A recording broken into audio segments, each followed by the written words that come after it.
Então vamos resolver a questão do Enem 2014. Um professor, depois de corrigir as provas de sua turma, percebeu que várias questões estavam muito difíceis. Para compensar, decidiu utilizar uma função polinomial f de grau menor que 3 para alterar as notas x para as notas y. Da seguinte maneira, a nota 0 permaneceria 0. Isso aqui vai caracterizar um par ordenado. A nota x0, que ele tinha tirado, continuaria 0, de acordo com essa afirmação da questão. A nota 10 continuaria 10, então aqui é outro ponto, tá?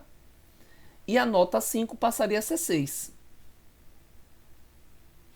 Tá? Nesse caso, observe que a nota que ele tinha tirado 5 inferior, através dessa função ia melhorar, ia passar a ser 6. Essa função ia transformar a nota dele.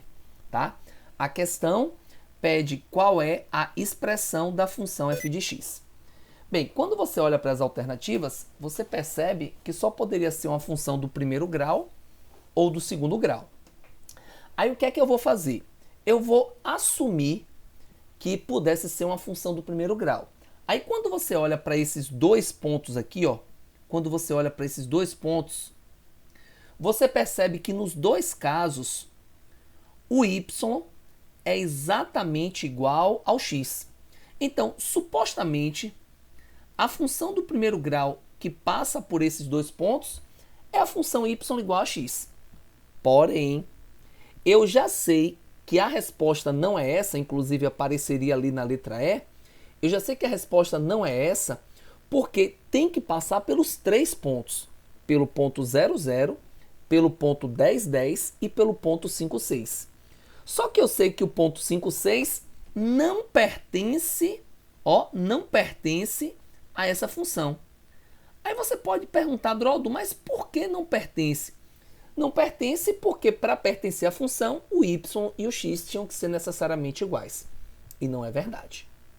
Beleza? Então eu já sei que a função descrita pelo professor é uma função do segundo grau. E aí, sendo uma função do segundo grau, você pode escrever aqui, ó, ax ao quadrado mais bx mais c igual a y. O que é que eu vou fazer? Eu vou analisar os pontos diante dessa função.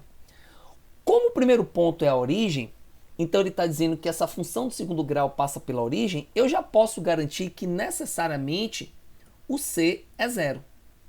Toda função do segundo grau que passa pela origem, pelo ponto de coordenada 0, 0, eu tenho um entendimento que o meu termo independente, que no caso da função do segundo grau é o c, esse c é 0.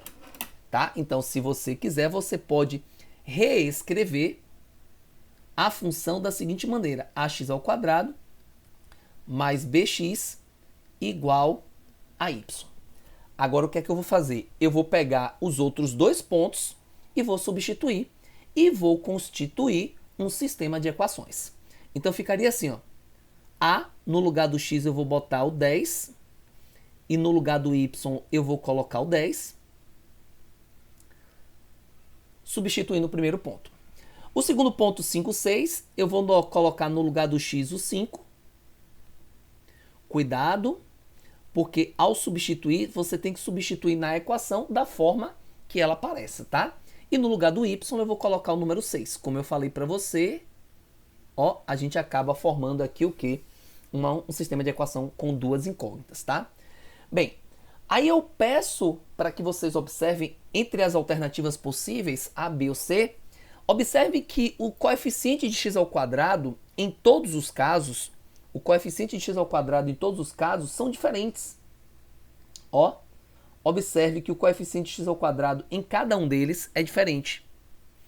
O que isso significa? Significa que se você achar o coeficiente A, que é o coeficiente de x ao quadrado, você já consegue garantir qual a alternativa é verdadeira. Claro, e obviamente, se você encontrar B também. Então é uma escolha sua, você encontrar A ou B para decidir a questão. Bem, eu vou me preocupar em achar o valor do A, tá? Eu vou me preocupar em achar o valor do A. Da seguinte maneira, eu vou pegar a segunda equação e vou multiplicar ela por menos 2. Aí por que eu vou multiplicar por menos 2? Porque se eu multiplicar por menos 2, essa parte que é 5b vezes o menos 2 passa a ser menos 10b. E aí você faz com que uma incógnita, uma parte na equação de baixo fique oposta à mesma parte em cima. Ficaria assim, ó, na primeira equação, 100a mais 10b igual a 10.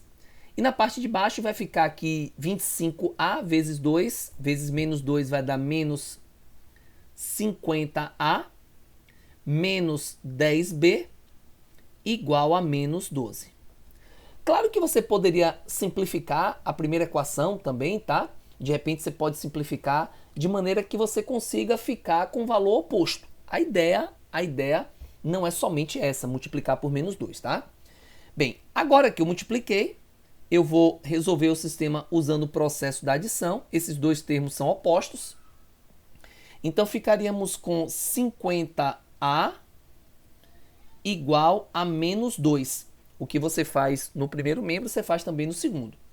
E daqui, eu posso dizer que o valor do a é igual a menos 2 sobre 50. Simplificando o numerador e o denominador por menos 2, a gente vai encontrar por 2, vai ficar menos 1 sobre 25.